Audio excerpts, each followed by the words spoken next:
Class 10 के most important question में से एक क्वेश्चन जो हर बार क्वेश्चन रिपीट किया जा रहा है चेक बोर्ड में।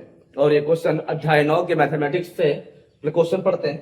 क्वेश्चन जैसे लिखा हुआ है, एक नदी के पुल के एक बिंदु से नदी के समूह किनारों का अवनमन कोण क्रमशः 30 डिग्री और 45 डिग्री है। यदि पुल किनारों से 3 मीटर की ऊंचाई पर हो तो नदी की चौड़ाई ज्ञात करें। सबसे पहले इसका सॉल्यूशन लिख लेते हैं। इस प्रश्न को बनाने से पहले इसका डायग्राम क्या है उस डायग्राम के बारे में सोचते हैं। यदि डायग्राम सफलतापूर्वक हम बना लेते हैं तो सोचो कि मेरा आधा काम हो गया। चलते डायग्राम बनाते हैं। ये मान के चलते हैं कि नदी है, जो भी पुल बनता है नदी के चौड़ाई के अनुदिश बनता है। तो नदी की चौड़ाई मान के चले, डायग्राम के मुताबिक नदी की चौड़ाई, इस चित्र के मुताबिक नदी की चौड़ाई ए बी है और नदी की चौड़ाई इस तरह के मान की चौड़ाई है और इसके ऊपर एक पुल बना हुआ है। इस प्रकार पुल की नाम हम दे सकते हैं पी क्यू नाम दे सकते हैं। प्रश्न के मुताबिक पुल के कोई एक बिंदु से, पुल के कोई एक बिंदु, ये ले लिए पुल पर एक बिंदु, नाम ले सकते हैं इसको, कुछ अलग नाम ले सकते हैं और आर ले सकते हैं। पुल के एक बिंदु आर से क्या देखा जा रहा है, नदी के दोनों किनारों को देखा जा रहा है और नदी के दोनों किनारों को देखने के आंख को झुकाना पड़ता है। एक किनारे को देखने के लिए 30 डिग्री का आंख नीचे झुकाना पड़ता है और दूसरे किनारे को देखने के लिए 45 डिग्री नीचे झुकाना पड़ता है। यहाँ अवनमन कोण का मतलब होता है क्षैतिज से नीचे करके झुक कर देखना। तो यहाँ भी वैसा ही है। बिंदु आर से दोनों किनारे ए और बी को देखने के लिए आंख को झुकाना पड़ रहा है। इस किनारे को देखने के लिए आंख को इस जगह से नीचे झुकना पड़ रहा है। उसी तरह से इस किनारे से देखने, इस बिंदु से इस किनारे को देखने के लिए इसका ओरिजिनल स्थिति से आंख को नीचे झुकाना पड़ता है। एक तरफ 30 डिग्री का अवनमन कोण है और दूसरी तरफ 45 डिग्री का अवनमन कोण है। और ये जानना जरूरी है कि ये जो है धरातल से मतलब पानी के सतह से पुल ऊंचा है 3 मीटर। इसको एच कह सकते हैं। कितना है? 3 मीटर है। ये जब भी होगा ऊंचा लंबवत ऊंचाई होगा। और ये मान के चलते हैं कि यहाँ कोई अन्य पॉइंट एस कह सकते हैं। अब देखा जा सकता है कि अब इतना बनाने के बाद थोड़ा सा आसान हो जाएगा सॉल्यूशन। कैसे आसान हो जाएगा? सबसे पहले एक चीज जान लेना है कि ये नदी के जो पानी है, पानी का लेवल जो होता है एक सपाट होता है, कभी भी ऊपर नीचे नहीं होता है। क्योंकि पानी का लेवल चाहे वो गड्ढा है या बराबर है, नदी में पानी एक लेवल के होंगे। और साथ ही साथ पुल भी क्या होंगे, पुल के जो छत होंगे वो भी समान होंगे। इसका मतलब ये लाइन और ये लाइन दोनों के दोनों क्षैतिज लाइन है। इसका मतलब पी क्यू और ए भी दोनों के दोनों समांतर होंगे।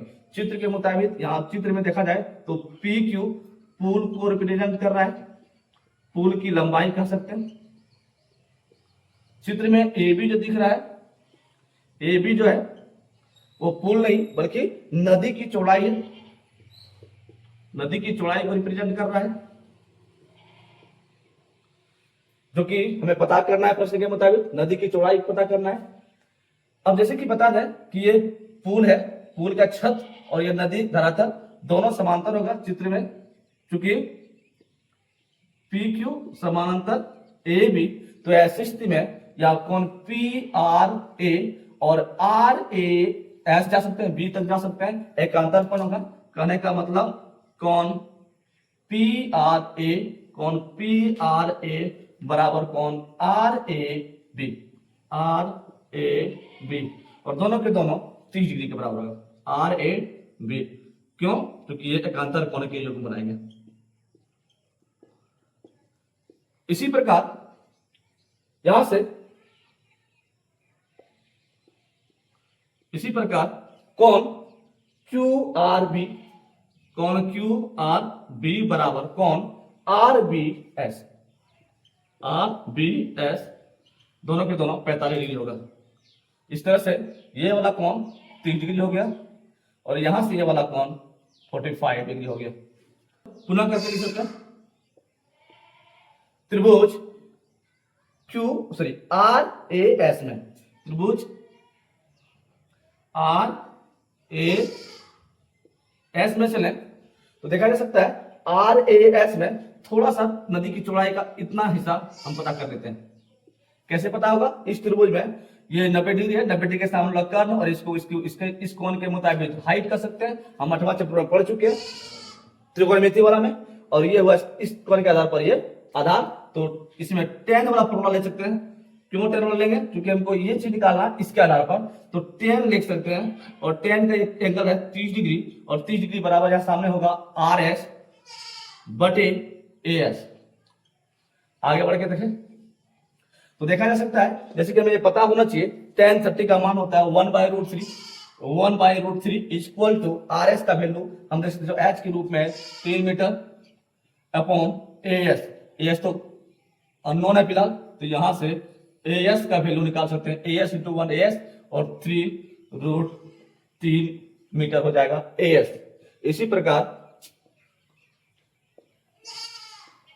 त्रिभुज RBS में, त्रिभुज RBS में चले तो यहां से इस कोण के लिए ये लंब और ये आधार, हमको ये वाला टुकड़ा फिर से निकाल लेना है। यहां से कैसे होगा? ये हो जाएगा लंब और ये होगा आधार। तो लंब आधार में tan का काम फॉर्मूला चलता है, tan एंगल है 45 डिग्री बराबर लंब के रूप में यहाँ है RS और आधार के रूप में है SB। इस तरह से tan 45 का मान हमें पता होना चाहिए 1 हो रहा है, और RS का वैल्यू जैसे कि दिया हुआ है 3 मीटर, और SB अननोन है फिलहाल, तो SB पता करना है। तो यहाँ SB इंटू 1 तो SB इक्वल टू 3 मीटर। अब नदी की चौड़ाई की बात करें, नदी की चौड़ाई जो AB के रूप में है, चित्र में देख सकते हैं नदी की चौड़ाई AB के रूप में है, जो दो टुकड़ा में है AS प्लस SB। इस प्रकार AB की वैल्यू करें तो AS का वैल्यू पहले से निकाल के रखे हुए हैं 3√3 मीटर, और SB का अभी मान निकाल के रखे हैं 3 मीटर। यहां से आगे बढ़ के AB का वैल्यू निकाल सकते हैं, 3 बाहर निकाल लें, √3 प्लस 1 मीटर। उम्मीद करते हैं कि क्वेश्चन समझ में आया।